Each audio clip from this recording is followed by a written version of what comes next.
This is the weekly sort of episode of Three Blowhards. Um, Mur- Murray Sabrin, who it ran as a libertarian for the Republican nomination back in, or no, as a libertarian in the general election against Christy Whitman, is it Blowhard, and of course Paul Bangiola. I'm Paul Mulshine.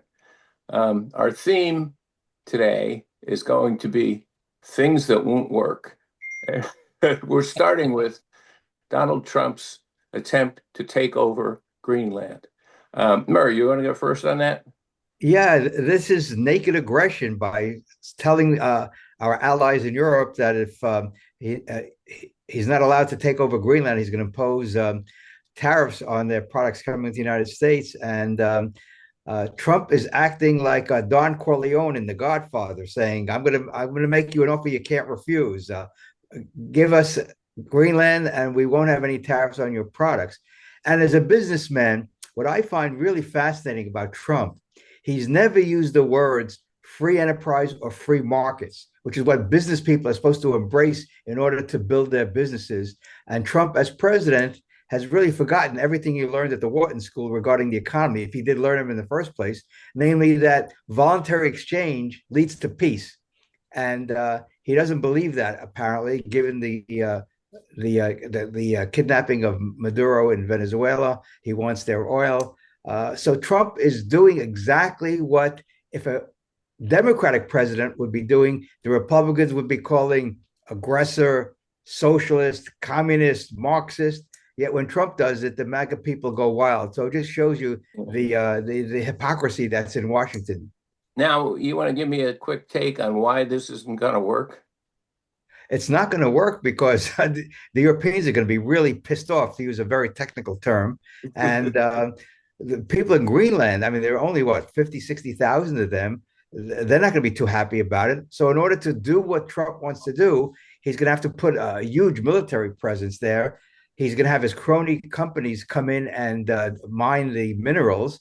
And who knows how long that will take. You just don't open up a mine overnight. It takes years and years to develop mineral uh, resources. And Trump thinks that he can snap a finger and everything will go well. And you can see what's happening in the stock market today. The market is really tanking today, and 900 points. people are feeling really uncomfortable around the world. And I just read something online that major players in the U.S. Treasury market are now shifting from treasuries to gold as a safe haven asset, as opposed to U.S. Treasuries. Hey, Paul Bangiola, you're a lawyer, weigh in on the um, legal aspects of this. And of course, what's going to happen as a result is Trump going to try and defy Congress? Are we going to have, for once, Congress actually trying to do its duty? What's your take?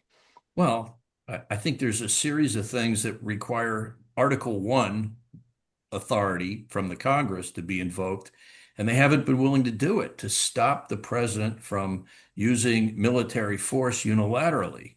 This is the obvious answer to murdering people in speedboats outside Venezuela, going into Venezuela, kidnapping the president, bringing him to the United States, where at his arraignment, he said, I am still the president of Venezuela. And he has a point. Then we're going to, he floats the idea of not only taking Cuba and Colombia in the same way, but going to Iran to aid those who are civilly protesting in Iran against a brutal government in case the brutal government treats the protesters brutally in Iran. And then finally, he caps off the whole, I guess it was like a 4 or 5 day period. Um, with the idea that he's going to invade Greenland.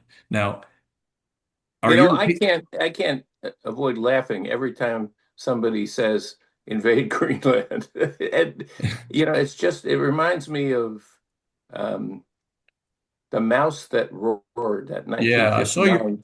it's a great column I read by you today with Oh, that. thanks. Yeah, Yeah. I mean, and Peter Sellers played like six different people. It was funny. It was back when movies used to be funny, and that one as well. And the Grand Duchy of Fenwick, smallest the smallest country in the world, tried to invade the United States with the theory that after they lost, they would get all kinds of good foreign aid.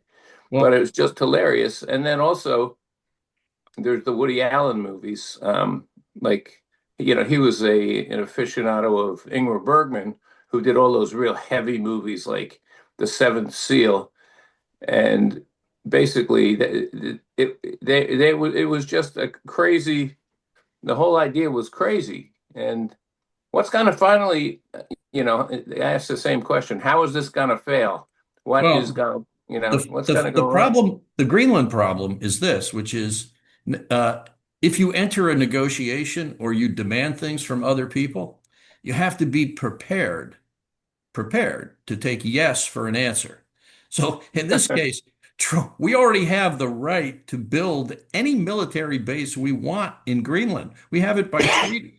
We lowered our presence in Greenland and closed military bases over the last few decades.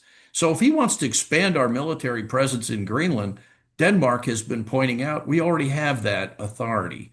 And as far as what bundle of rights we have in Greenland beyond the rights to expand our military presence basically unfettered. Uh, what more are we asking of anyone? We want to say we own Greenland? What, for penguins? I mean, what exactly does Denmark have to say yes to satisfy the president? To me, it all looks like a diversion from the Epstein files. He just doesn't want us talking about that. And Yeah. when you see that he actually, and this is where maybe the 25th Amendment comes into play, when he invokes the fact that he didn't get the Nobel Peace Prize in a private letter to the president of Norway, who does not control who gets the Nobel Peace Prize, as the reason why he is now going to take Denmark, take Greenland by force, he has gone around the bend. There's only one foreign leader who's offered support today, Who was that? Sergei Lavrov of the Of Soviet which? of the Russian Foreign Minister Sergei Lavrov questions Denmark's claim to Greenland in support of Trump. Now that doesn't say it all. I don't know what does. And if you wanted, I mean, there's an interesting argument there. Like, this thing is twice the size of the United States, and they get to own it by putting a mere 56,000 fishermen on it, you know? And you could make the argument that if they were smarter, they would start populating Greenland with, Americans until there were about 100,000 and then take a referendum. But I Mhm. guess he doesn't want to wait that long. Well, Well, maybe we should put two Democratic senators and make it a state. Greenland and the 51st state, we get two Democratic senators and a Democratic congressman. I don't think they're going to be voting Republican in Greenland if they become the 51st state. there's a you know who else should be very pleased with Trump wanting to take over Greenland is China, who wants to take over Taiwan. The Yeah. Chinese consider Taiwan a province of mainland China. So if, Right. if Trump wants Greenland, then how can you criticize Xi for wanting to return uh, Taiwan, which was called Formosa at one time, back to China? So Trump has boxed himself in criticizing foreign nations that are doing what he wants to do in Greenland. I think Murray had a point before when he talked about Trump as a gangster, a mafiosa or something, the way he conducts himself. And despite the reference to the Wharton School of Business, I've never seen any proof that he actually graduated. I know he went to Fordham first and then he transferred and I don't see any evidence that he ever educated himself in history or political science or any of the great subjects that you would expect to be brought to bear here. But he does like TV. And I have no doubt that he's thoroughly up on all the gangster movies and how you deal with the adversary and he's even said things like we're going to do it the easy way or the hard way. Yeah, You yeah. know, Yeah. for the president of the United States to be talking like that in a dangerous world is really frightening. In the British Parliament, I watched the opposition leader criticize I watched in the British Parliament, a Labour member get up and criticize the current Prime Minister for being an appeaser of the bully Trump. Yeah, I Now, saw that. that to an audience in Great Britain, that probably has special resonance. And for Hmm. an American president to be the object of that particular type of criticism is really disheartening. And the fact that nothing will, Murray pointed out hypocrisy, nothing breaks through to the MAGA base. This is crossing the line, and cruelty Well, is the it, question is though whether it breaks through to the Congress and the Supreme Court. Because if I mean they're about to issue what looks like it's going to be the decision on tariffs, and it could well be that the tariffs don't stand. In the middle of all this other drama, you throw that in, and there'd be no tariffs. I mean, it's a because they were adopted on, and everything's on an emergency basis. Yeah, Um, yeah. Phil Murphy did this during COVID. Everything's an emergency, and now Trump's doing it. Everything's an emergency, well, yeah, and very quietly what he's done too with the big bill, the big beautiful bill. The big beautiful bill created a secret police force that ICE's budget, immigration and naturalization, is now bigger than the FBI, the alcohol, tobacco, and firearms, and the Secret Service combined. And we don't know who the people with the masks are.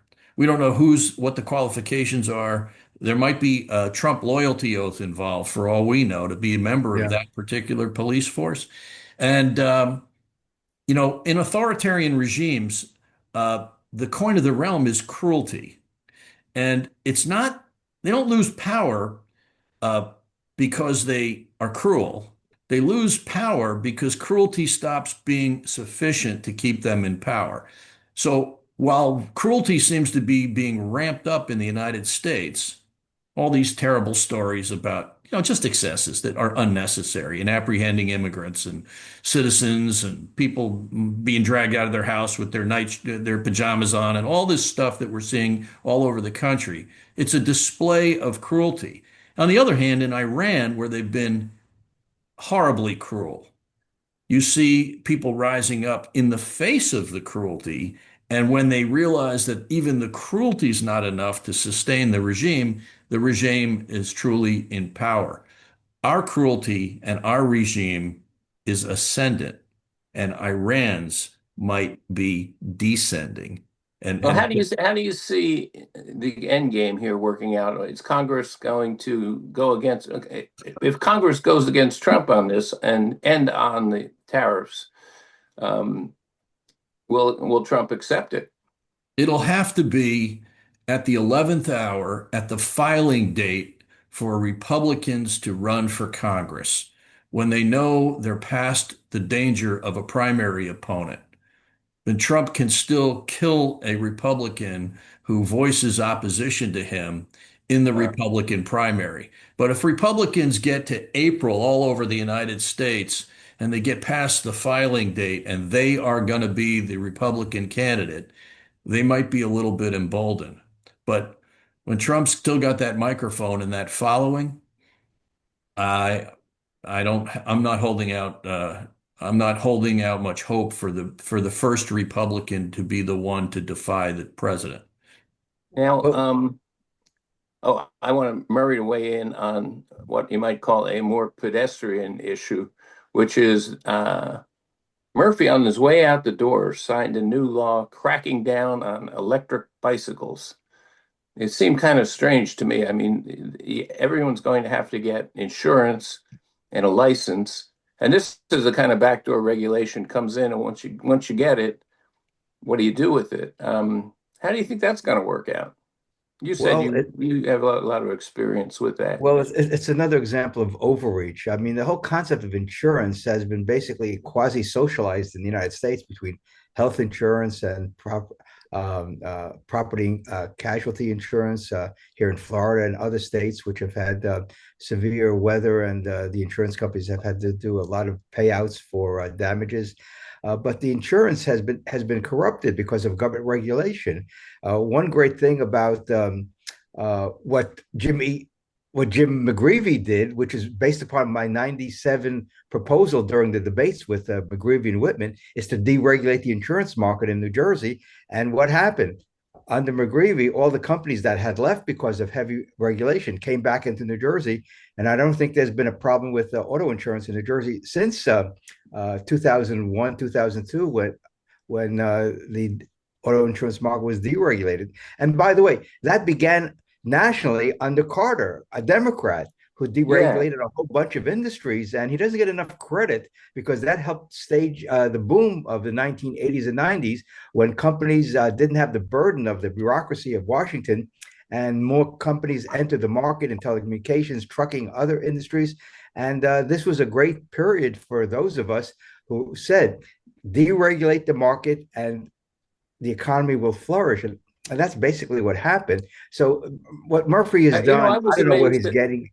I, I was I, amazed at the time that he actually did something good. It was, he actually said he was going to deregulate insurance, car insurance, and he did it. And they were doing before he took action. I was doing some pieces. You go up to the streets of Newark, people had to pay like 800 a month to insure their car, which was, insane. just crazy. Well, And McGreevy actually solved that problem. So I never well, thought, he listened. He listened to me during the debates, and so when he got in 2001, he just applied what I said because deregulation is one of the most important things any government can do in order to help the economy and help entrepreneurs. I mean, so some of these companies are small, some of them are very large, like Geico and Progressive, what have you, and the problem with politicians is they really don't understand how markets work. And they think if they just pass a law, introduce a regulation, things will go well. And this is, I think, the great failure of the political classes. They don't understand how an economy works. And we, the people, suffer because prices are higher than they otherwise would be. There's less competition. And so we have less choices. And so, again, Paul Mulshine knows I've been advocating this for decades and decades. Before I even entered the political arena in '97, I've been writing about this for decades. And now, when Paul when Bangiola, politicians real when what are the politicians like practical Jimmy, problems going to be? Paul Bangiola, as a lawyer, what do you see the practical problems when they stop, a kid? Well, yeah, that's, I Where's mean, your license? And yeah, the kid goes to, yeah, I was an insurance defense lawyer for many years, yeah, and I would just say no insurance company. One proposal you never hear put on the table by anybody in the insurance industry is we can solve this insurance crisis by repealing the requirement of mandatory insurance. mm-hmm, Nobody ever proposes that one because what they have managed to do is to require mandatory insurance at a very low level. For cars, we're talking about, like the mandatory insurance of $15,000 of liability coverage that was designed, the original mandatory insurance law was designed to protect the other driver in case you drove carelessly, you hurt the other driver.